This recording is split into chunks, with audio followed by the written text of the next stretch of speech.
Secretary Stackley, when you and I last spoke, we were discussing the Navy's transition from the LCS to the frigate, and you noted the importance of avoiding a production gap and layoffs at the littoral combat shipyards during this transition. And you've also testified to the importance of preserving shipbuilding jobs, noting that a failure to do so will ultimately harm the American taxpayer, the U.S. Navy, in the form of increased costs, extreme delays, and decreased quality. Talking about the Littoral Combat Ship Program in December at a hearing, you stated, and I quote, "If production drops to an unsustainable level, then those facilities are going to ultimately shutter," end quote. And I believe that one littoral combat ship in fiscal year 18 will result in that unsustainable level. You were quoted in a recent U.S. Naval Institute news article saying that, again, I quote, "The day you award that last ship, you're going to start laying off people, and you're going to lay them off until they're gone. And if you're going to stop production and build another ship, you've lost your skilled labor, and you've got to rebuild it." So President Trump's request of just one littoral combat ship in fiscal year 18 will create this exact worst-case scenario. Job losses and damage to our industrial base, harming our national security and taxpayers. Both LCS shipyards are optimized for 3 ships per year. Earlier this month, Admiral Nagley, the program executive officer for the LCS, testified, and I quote, "We think about 3 ships a year is the right number to maintain the workforce and to leverage the efficiencies from the investments in those yards," end quote. So just one LCS in fiscal year 18 could result in 800 job losses at Marinette Marine in my home state of Wisconsin, nearly 2,000 jobs across the state, devastating the yard's ability to compete for the frigate.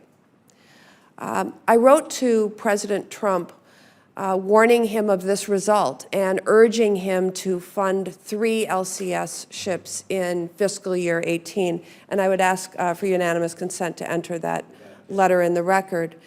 So I'd like to express my strong objection to President Trump's decision to cut the LCS program and put Wisconsin shipbuilding and its skilled workers and their families at great risk. But my questions for you, Secretary Stackley, are, number one, what do you mean when you say in your testimony that one LCS ship in fiscal year 18 will, quote, ensure continued production at both shipyards?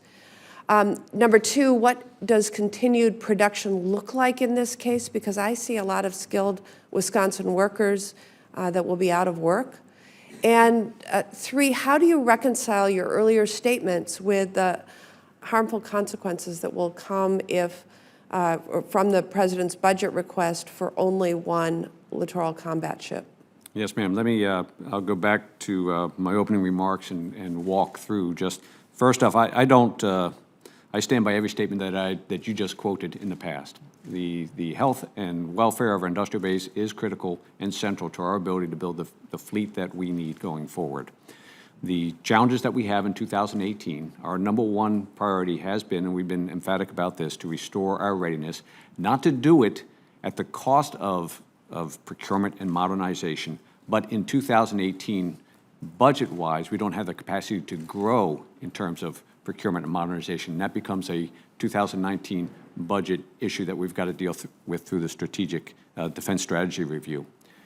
The one LCS in 2018 is only makes sense when you combine that one ship with the 3 ships in 2017, so that across the 2 builders, they are going to each get at least a 1 ship per year rate, which is below the optimal, which was the 3 across the 2 builders during that period of time, 3 each year. It's below the optimal, but it does meet a minimum sustaining.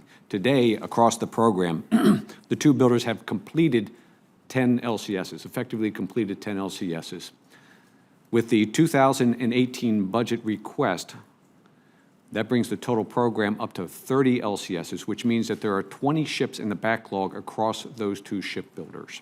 So what we've got to do is work that 10 ships per shipbuilder backlog and mitigate any impact in 2018 while we revisit 2019 to understand what the industrial base needs. I will be clear that the one ship in 2018 is below the optimal. Absolutely, ma'am. And we are concerned with every loss of skilled labor that we run into in these types of circumstances. But we have to balance that against the other priorities in the budget associated with restoring our readiness. So we were not able to grow the capacity in 2018. We need to come back and revisit that in 2019. And we need to take it, leverage the opportunity that you all provided with the additional ship in 17, so that across the whole, as best as possible, we retain stability in the shipbuilding industrial base, and don't want to lose sight of the potential of the foreign military sales potential that's coming through with Saudi Arabia and their potential LOA associated with the multi-mission surface combatant that we hope to bring across the line in this time frame.